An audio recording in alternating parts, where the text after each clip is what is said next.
Alright, I apologize about the sound quality. I am at work, and this is the only time I can really record a video. This one I think is going to be pretty quick because I don't have a ton to say. It's just something I found interesting. Just a few days ago, I finally finished the last book that I plan on reading on the Qing Dynasty in China. I'm systematically going dynasty by dynasty. I decided to start with chronologically the earliest, of course ignoring nationalist and communist China for now.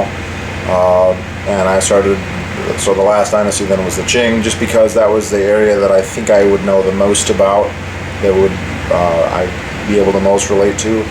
And I read several books on it, and I just finished the last one, which was called China Marches West, the Qing Conquest of Central Eurasia.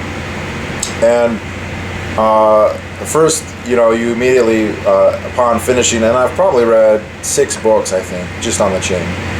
And you realize that you could easily read 10 more, and by the time you read 10 more, realize you could read 20 more, and so on and so forth, because there's big swaths of both the geography and of the history and chronologically that are just touched on the stuff that I read. And I made a point to try and read a few things that were kind of touch on everything, and then others about more specific things like the Taiping Rebellion or the colonization and conquest of Eurasia, Central Eurasia. But what I wanted to relate here is an interesting tangent that the author went on. The author is clearly not a libertarian. He tips his hat that he's something of a Keynesian, and as might not be surprising for a person who makes his living reading documents written by governments, has a very, very sympathetic view towards government. At one point, he launches into a diatribe on why there can't be free markets, because look at all the evidence of states interfering, and having an effect on society, hence you have to have that. It's kind of like saying a tapeworm has an effect on your body, so you have to have a tapeworm. And then there's another section where he talks about the Qing government kind of had a policy where they would manipulate grain prices, so that during a bumper crop they would buy a whole bunch, which of course by them, which would kind of prop up the price. But then as it became more scarce, they would start to sell, empty their granaries, and so that would actually kind of have the tendency to even out the market. And he talks about them, quote, priming the pump, classic Keynesian language. But at one point he goes into an interesting discussion of the role of silver, paper, and other coinage in the Chinese system, which is something, most people have heard of the fact that China used paper money at one point. But if you know anything, you know that they certainly weren't using paper by the time we get to the modern era. They're using silver, and there's, the details of that story are never really gone over, and he didn't really go into them because that transition happened well before the Qing Dynasty. Paper money was instituted in the Song Dynasty, or the Song Dynasty. It's S-O-N-G, which is the dynasty that ruled roughly around 1000 AD, maybe a little bit later. This is a dynasty that gets a lot of credit. They get a lot of credit for inventing movable type, fireworks, gunpowder, the compass. There's a lot of things that are attributed to this period, even though they typically had antecedents that predated the Song Dynasty. But they probably did invent paper money. Now, prior to them having paper money, they had a brass or copper coinage. Now, their coins are very distinct. You can recognize them quite easily, even if you can't recognize the Chinese characters, because the coins would be round as we... Oh, my phone's ringing, one sec.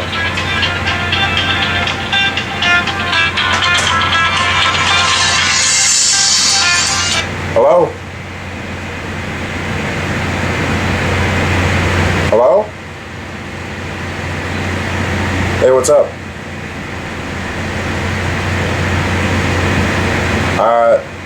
Hello?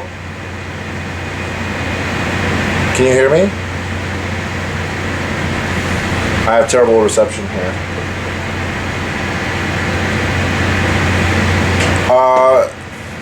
Yeah, round coins, just like you'd expect, but in the middle they have a square hole in them. And that seems like a very odd thing to have, but the reason is practical. The amount of debasement that occurred in the coinage, the mixing with baser metals was so extreme that the value of these coins was quite small, and so in order to make purchases, you couldn't use a single coin really for anything. So you had to use large chunks, and so what they would do is they would have a rope or a ring or something, and they would, put these like an abacus almost. They'd put a whole string of coins together, and you'd be buying stuff for 100 coins, 200 coins, whatever. Now, the development of paper money, interestingly enough, was not an innovation of the state. It was the same evolution that happened in the West slightly later, which was money lenders or people who wanted to transfer money, merchants of one type or another. I don't know if they had any institutions that we could recall banks, because I haven't studied the Song Dynasty yet, but rather than transport this extremely heavy, bulky amount of coin, they would basically issue receipts. This is, if anyone who has seen the Money Masters or who is familiar with the Fed, has probably heard the story of the development of paper money, and that development had a similar process in China as it did in the West. You would basically have these merchants or moneylenders or whoever, and you would have merchants who were transporting things like grain and stuff over large distances. Paying for a large amount of grain with coin that weighs a ton, literally in some cases, would have been itself extremely expensive. It would have cost almost as much just to transport enough coin to buy a large shipment of grain, or rice rather. And so it made sense to say, okay, here's a piece of paper that says so many thousand strings of these worthless coins payable.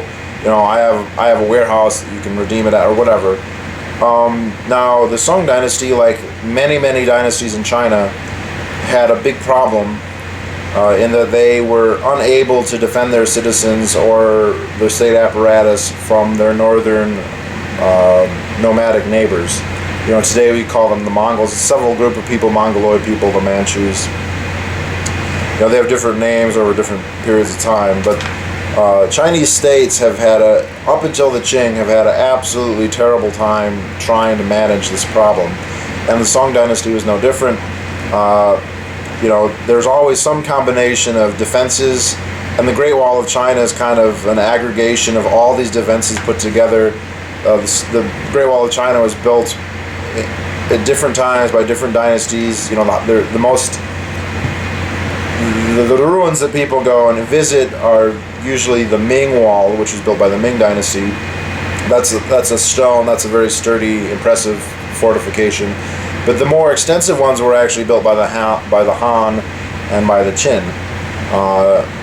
And the Song had a combination. They built walls, but they also had all these armies just deployed, and they had to fund these armies. They were funding them with coin, and it was becoming very difficult because they were debasing the value of the coin, which meant the price would go up, which meant logistically supporting the armies got harder and harder. And so they had lots of debates about what to do. And people said, well, look, these merchants have kind of, because part of our problem is when we send the money to pay the troops, it costs a huge amount of money just to send the money. If you're going to pay 100,000 soldiers their monthly salary, you're going to have to pay, a king's ransom just to get the pack animals to move it when you have debased coins like this. So the idea, hey, paper money would work now.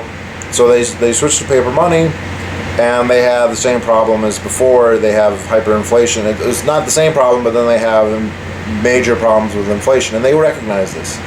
Now, throughout this time, there were competing currencies existing in China. Coins from other countries.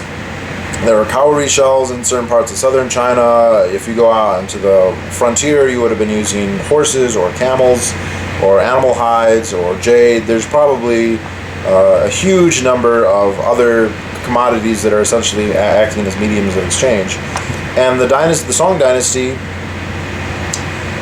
rejected using all of them, even though it considered all of them. Now, the most common one by far was silver. An awful lot of silver was entering China from Japan, and then later and the majority of it was coming from Japan. There was never a point when it was coming from someone, but eventually there became a large supply coming via the New World through Europe.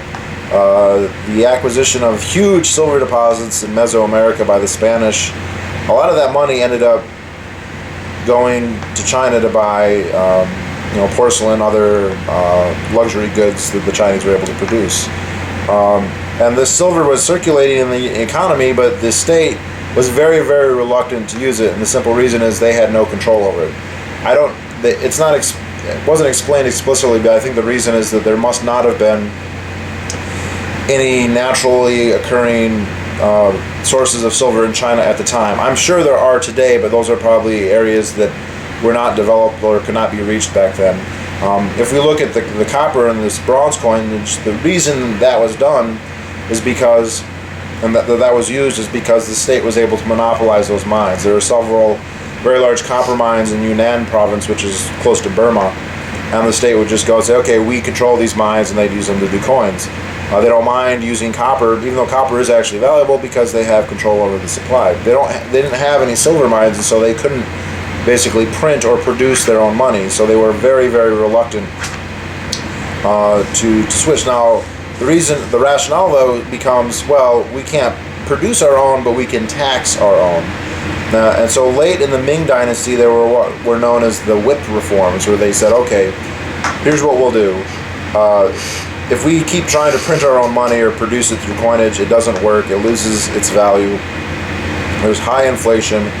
And de facto, the currency of the country is some type of silver. So what we'll do is we'll concede to this, and we'll simply demand the taxes, rather than be paid in kind or in rice or in the coins that were circulating, that it be paid in silver, at least in some situations. And so by the time the Qing came, they were on a silver standard, essentially. And they maintained it, even though there was no silver being produced. Now, it's kind of interesting here, because people talk about, well, what about the hyperinflation, potential hyperinflation? What about Bitcoin? What are they going to do?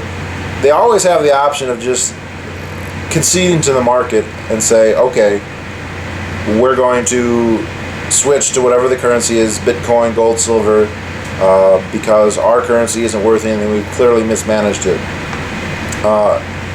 Now, that means that they have to live within certain confines. They can't spend more than they can take in, which eventually becomes a big deal. This may be part of the reason the Qin dynasty failed, because it had a much more inelastic supply of silver than, say, a Western country that, even though they still had nominal gold standards, had fractional reserve banking and were able to inflate or multiply their supplies quite effectively, almost without limit. Whereas the Qing, couldn't spend more silver than they could bring in through taxes. And this caused large financial difficulties later in the dynasty, not in the mid and early parts so much. But it's kind of an interesting story of the defeat of a government currency by a market currency, but then let's not be too happy, because eventually the state will bow to reality and surrender to the market in that sense.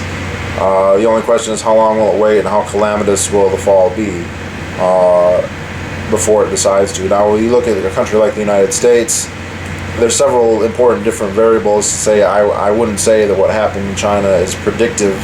It's just interesting. So there's a lot more I want to know about this. He wasn't even talking about, this was kind of an ancillary discussion. He gave a little bit of the back history only to talk about the reforms in taxation during the Qing. He didn't go into great detail, and I'm still 2 dynasties away from doing the song, so it's been a while before I get to this. But it was very interesting and tantalizing. It was getting towards the end of the book. I was getting a little bit tired of reading it, and suddenly there's this interesting allusion to this very fascinating transition that had occurred in the past And I'm not going to skip a dynasty, that's for sure. I already bought all the books I need to read about the Ming, so I won't be skipping anything, but it's certainly something to look forward to. Of course, the Ming had all their reforms too, where they switched to a silver standard. So that in itself will be pretty interesting. If apparently the debates to doing that, by the way, were very, very quite a big deal. The literate society in China within the Chinese bureaucracy was debating whether to switch to silver for a long time, and that debate is very well documented, to the point where when you read books about stuff 200-300 years later, they're still talking about it as very significant. So that's it for now, and I'll talk to y'all later.